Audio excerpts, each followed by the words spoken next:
Chinese बहू। Chinese बहू हमारी याद तो है ना आपको? भूले तो नहीं ना?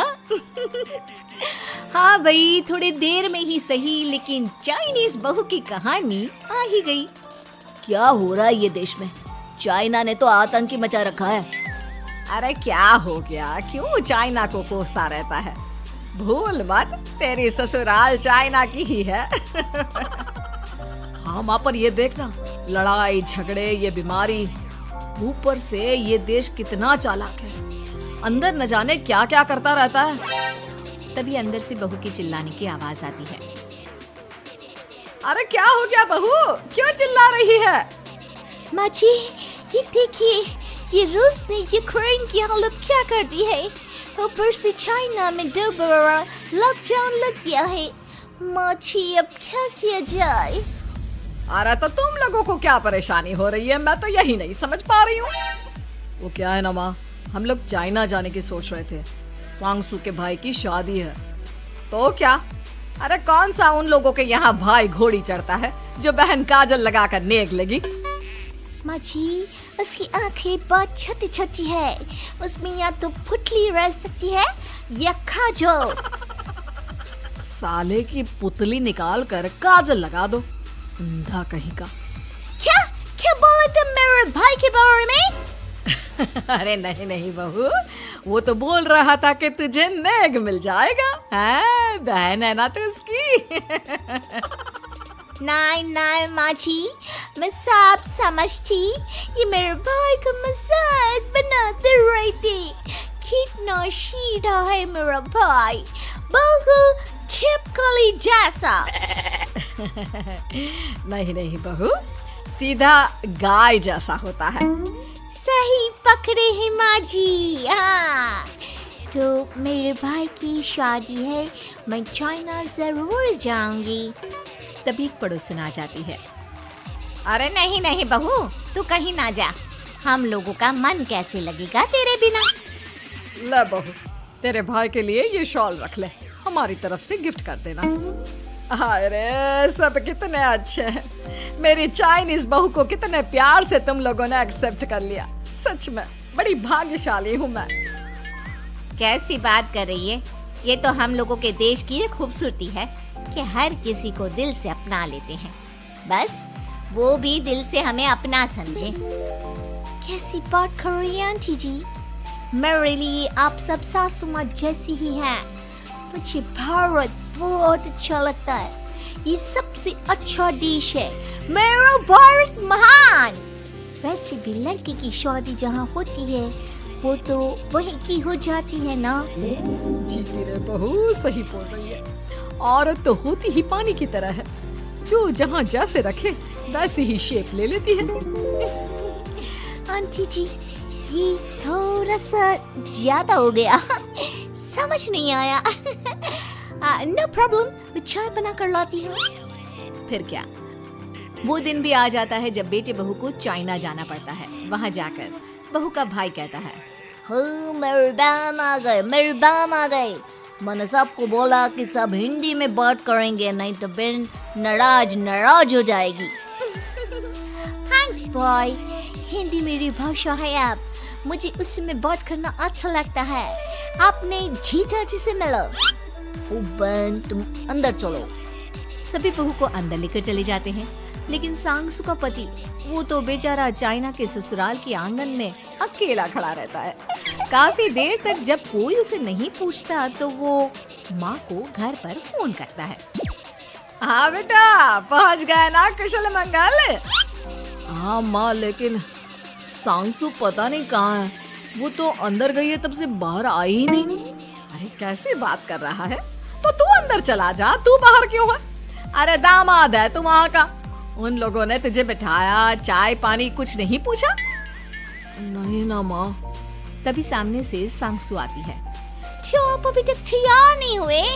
और ये बैग लेकर क्यों कमरे से बाहर आए? इसे वहीं रख देते। कमरा? कौन सा कमरा? अरे कैसी बात कर रही हो? जब से तुम अंदर गई हो मैं बाहर ही तो खड़ा हूँ। बहू को बहुत हैरानी होती है और गुस्सा भी आता है। तभी उसका भाई और माँ आ जाते हैं। अरे सांगसू, अंदर खाना लग गया है। पहले ये बताओ कि मेरे पति को किसी ने खाना या पानी क्यों नहीं पूछा? वो भारत से ससुराल पहली बार आया है, वो भी मेरे कहने पर। उनकी इज्जत क्यों नहीं की? देख बेटी, तूने जबरदस्ती जिद में शादी की थी तो हम लोगों ने कर दी, लेकिन अब तुम ये सोचो पूरी चाइना में मैं इस इंडियन को अपना दामाद बताऊं? So sorry. हाँ संगसू, और तुम भी चुप रहना, नहीं तो वो लोग मेरी शादी तोड़ देंगे। ऐसी बात है, कोई बात नहीं, मैं बाहर होटल में रह लेता हूँ, तुम वही करो जो ये लोग चाहते हैं। कैसी बात कर रहे हो? शादी के बाद पति जैसा भी हो, जो भी हो, पति होता है। वैसे भी तुम्हारे पूरे परिवार ने सबने बिना सोचे मेरा साथ दिया, मुझे एक्सेप्ट किया, प्यार किया। मैं अपने देश में आपको अकेला कैसे छोड़ सकती हूँ? ये हिंदी फिल्म का ड्रामा बंद करो, मैं अभी अब बर्दाश्त नहीं करूँगी। चुपचाप अंदर चलो, नहीं तो ये शादी वादी यहीं खत्म करके इसे अकेले ही इंडिया जाना पड़ेगा। कैसी बात कर रही हो माँ, ये मेरे पति हैं। नहीं था, हम लोगों ने यहाँ वकील को बुला लिया है, जिसके बाद अब तेरा तलाक करा के हम यहाँ के चाइनीज लड़के से तेरी शादी करा देंगे। अरे कैसी बात कर रहे हो, हम तो यहाँ तुम्हारी शादी के लिए आए थे। नहीं नहीं, मैं सांगसू के बिना नहीं रह सकता हूँ। हाई वोल्टेज ड्रामा होने के बाद से ही सारा माहौल खराब हो जाता है कि तभी एक लड़की आती है। मैंने सारा इंतजाम कर दिया है, सांगसू की शादी का मंडप परसों लग जाएगा, तब तक इसके पति को कमरे में बंद कर देते हैं। सभी सांगसू के पति का हाथ बांधकर उसे कमरे में बंद कर देते हैं। ये क्या कानूनी है? आप लोग मेरे पति के साथ ऐसा नहीं कर सकते हैं। मैं किसी से शादी नहीं करूंगी, ये साफ बात है। पहले मैं अपनी शादी करूं, फिर तेरी भी शादी करवा दूंगा। सब कुछ तय हो जाता है, भाई की शादी हो जाती है।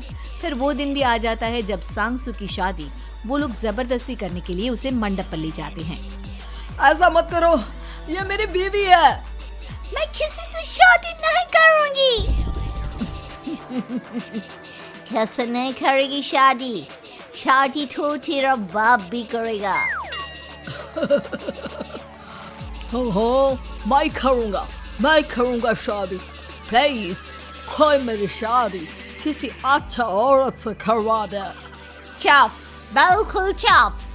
फिर माँ सांगसू और उसके पति से कहती है, तुम लोगों का बच्चा मेरी कैद में है। अगर तुम लोगों ने कोई भी होशियारी की तो मैं इस बच्चे को मार दूंगी। दोनों माँ का रूप देखकर हैरान हो जाते हैं। बच्चे की खातिर दोनों शांत हो जाते हैं और शादी की रस्में शुरू हो जाती है कि तभी सांगसू की सास पुलिस के साथ आ जाती है। माँ, सरसू माँ आ गई, मेरी माँ आ गई। माँ प्लीज हम लोगों को बचाकर वापस ले चलो। पुलिस सभी को गिरफ्तार कर लेती है। बेटी के बच्चे को मारने की धमकी तो कोई चुड़ैल ही दे सकती है। अरे तो ये चुड़ैल ही तो है। ये सही बोल रहे हैं, ये औरत किसी चुड़ैल से कम नहीं है। तभी उन लोगों का बच्चा भी आकर सांगसू के गले लग जाता है। माँ, तू सही समय पर आ गई, लेकिन तुझे कैसे पता चला कि यहाँ ये सब हो रहा है? बेटा, ये चाइनीज लोग ना होते ही धोखेबाज है।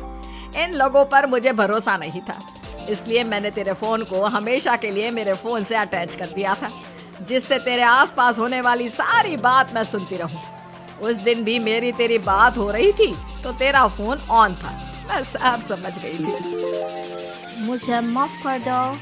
नहीं, बिल्कुल नहीं। चलिए माँ जी, इंडिया वापस चलते हैं। आज के बाद मैं यहाँ कभी नहीं आऊंगी।